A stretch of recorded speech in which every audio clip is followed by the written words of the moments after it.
আপুনি বাৰু thank U কয়নে কাৰোবাক কৃতজ্ঞতা প্ৰকাশ কৰিবলৈ আপুনি থ্যাংক ইউ ব্যৱহাৰ কৰেনে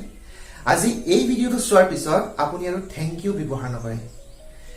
ব্যৱহাৰ কৰিলেও আপুনি খুব কমকৈ ব্যৱহাৰ কৰিব কাৰণ আজি আমি ডিসকাস কৰিবলৈ গৈ আছো থ্যাংক ইউৰ হলনি ব্যৱহাৰ কৰিব পৰা 10টা খুব ইন্টাৰেষ্টিং ফ্ৰেজ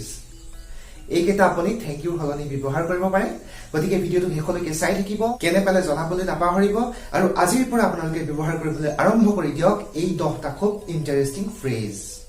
তেতিয়াহলে আহক আমি ভিডিওটো আৰম্ভ কৰো সদায় আমি একেদৰে কৃতজ্ঞতা প্ৰকাশ কৰি আমনি পাও নহয়নে কিমান আৰু থ্যাংক ইউ কৰি থাকিম গতিকে প্ৰথমটো ফ্ৰেজ হল থ্যাংক ইউ হলনি ব্যৱহাৰ কৰিব পৰা ইউ আৰ গ্ৰেট তুমি মহান যদি কোনোবাই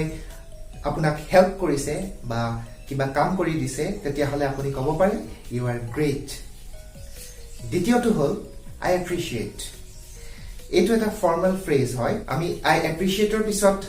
word লগাব পাৰো যেনে I appreciate your effort I appreciate your help বা I appreciate your time I appreciate your পিছত এনেকুৱা ধৰণৰ word আমি লগাব পাৰো এইটো ফ্ৰেজ সাধাৰণতে ফৰ্মাল প্লেচ বিলাক যেনে অফিচ কাছাৰীত বেছিকৈ ব্যৱহাৰ কৰা হয় তাৰ পিছত আমি যাম থাৰ্ড ফ্ৰেজটো লৈ হেতু হৈছে I owe you one মানে তোমাৰ মোৰ ওপৰত এটা ধাৰ থাকিল অৰ্থাৎ যেতিয়া আমাক কোনোবাই খুব প্ৰয়োজনীয় এটা সিচুৱেচনত হেল্প কৰে তেতিয়াহলে আমি এইটো ইউজ কৰিব পাৰো কি বুলি ইউজ কৰিব পাৰো I owe you one মানে তুমি যিদৰে মোক সহায় কৰিলা পৰৱৰ্তী সময়ত মই তোমাক ঠিক তেনেদৰে সহায় কৰিম তাৰ পিছত আৰু এটা আমি ক'ব পাৰো I am in your debt debt মানে কি debt মানে হৈছে ধাৰ নহয় জানো গতিকে এইটো ঠিক আগৰটোৰ লগত অলপ মিল আছে কিন্তু হলেও আমি যে অসমীয়াত কওঁ মই তোমাৰ ওচৰত চিৰদিনৰ কাৰণে ঋণী হৈ ৰলো অৰ্থাৎ মই তোমাৰ ওচৰত চিৰদিনৰ কাৰণে ধাৰুৱা হৈ ৰলো এইটো ফ্ৰেজে ঠিক তেনেকুৱা ধৰণৰ অৰ্থ বুজায় আমি থ্যাংক ইউৰ হলনি এইটো ব্যৱহাৰ কৰি আমাৰ ফালৰ পৰা কৃতজ্ঞতা প্ৰকাশ কৰিব পাৰো সেইজন মানুহক যিয়ে আমাক সহায় কৰিলে তাৰ পিছত আন এটা ফ্ৰেজ আমি থ্যাংক ইউৰ পৰিৱৰ্তে ইউজ কৰিব পাৰো হেতু হৈছে I am touched মানে তুমি যি মোক সহায় কৰিলা সেই সহায়ে মোৰ হৃদয় চুই গল বেলেগে হোৱা হলে হয়তো হেয়া নকৰিলেহেঁতেন যি তুমি মোৰ কাৰণে কৰিলা গতিকে এনে ধৰণে আমি কৃতজ্ঞতা প্ৰকাশ কৰিব পাৰো যদি হঠাৎ কোনোবাই আমাক কিবা এটা সাৰপ্ৰাইজ দিয়ে তেতিয়াও আমি I am touched ফ্ৰেজটো ইউজ কৰিব পাৰো ধৰি লওক আমাক কোনোবাই সাৰপ্ৰাইজিংলি বাৰ্থডে উইশ কৰিলে আমাৰ ঘৰলৈ আহি বাৰ্থডে উইশ কৰিলে তেতিয়া আমি কি কম আমাৰ ফ্ৰেণ্ডছক কি কম আমি থ্যাংক ইউ বুলিয়ে কম নে জাস্ট আমি যদি কওঁ I am touched তেতিয়াহলে ই অধিক আকৰ্ষণীয় হৈ পৰিব তাৰ পিছত আন এটা phrase hall thanks a bunch বহুত বহুত ধন্যবাদ অসমীয়াত ইয়াৰ অৰ্থ বহুত বহুত ধন্যবাদ তাৰ পিছত আন এটা phrase hall I am truly grateful মই তোমাৰ ওচৰত সঁচাই কৃতজ্ঞ গতিকে থ্যাংক ইউৰ পৰিৱৰ্তে আমি এনে ধৰণেও কৃতজ্ঞতা প্ৰকাশ কৰিব পাৰো আৰু এটা interesting phrase hall you saved my day মানে যদি আমাৰ একে সময়ত দুটা কাম কৰিবলগীয়া থাকে বা বহুত কামৰ মাজত আমি যেতিয়া ফসি থাকো তেতিয়া আমাৰ বন্ধুবৰ্গ বা বেলেগ কোনোবাই আমাক যেতিয়া সহায় কৰি সেই কামৰ পৰা আমাক উদ্ধাৰ কৰি দিয়ে তেতিয়া আমি ক'ব পাৰো you saved my day তুমি মোৰ দিনটো আজি ৰক্ষা কৰি দিলা মানে তুমি যদি হেল্প নকৰিলাহেঁতেন তেতিয়াহলে হয়তো মই আজিৰ দিনটোত এইকেইটা কাম আদায় কৰিব নোৱাৰিলোহেঁতেন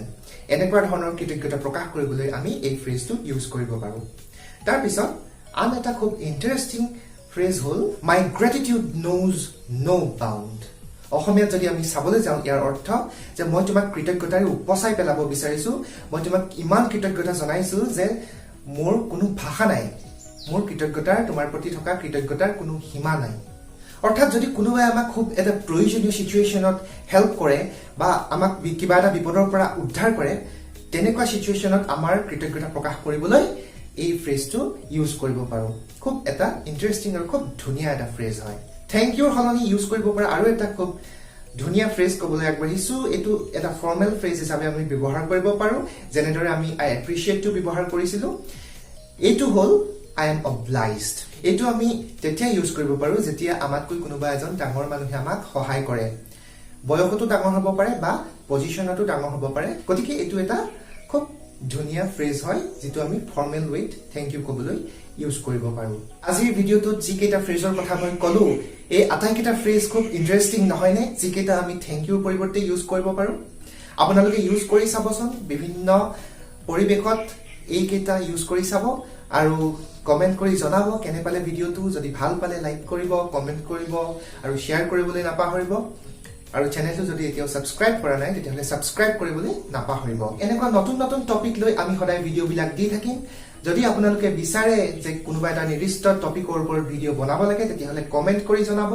নিশ্চয় আমি এই টপিকৰ ওপৰত এটা ভিডিও বনাই আপোনালোকৰ মাজলৈ আগবঢ়াই দিম গতিকে নেক্সট ভিডিওত পুনৰ লগ পাম এটা খুব ইন্টাৰেষ্টিং টপিকৰ সৈতে টিল দেন টেক কেয়াৰ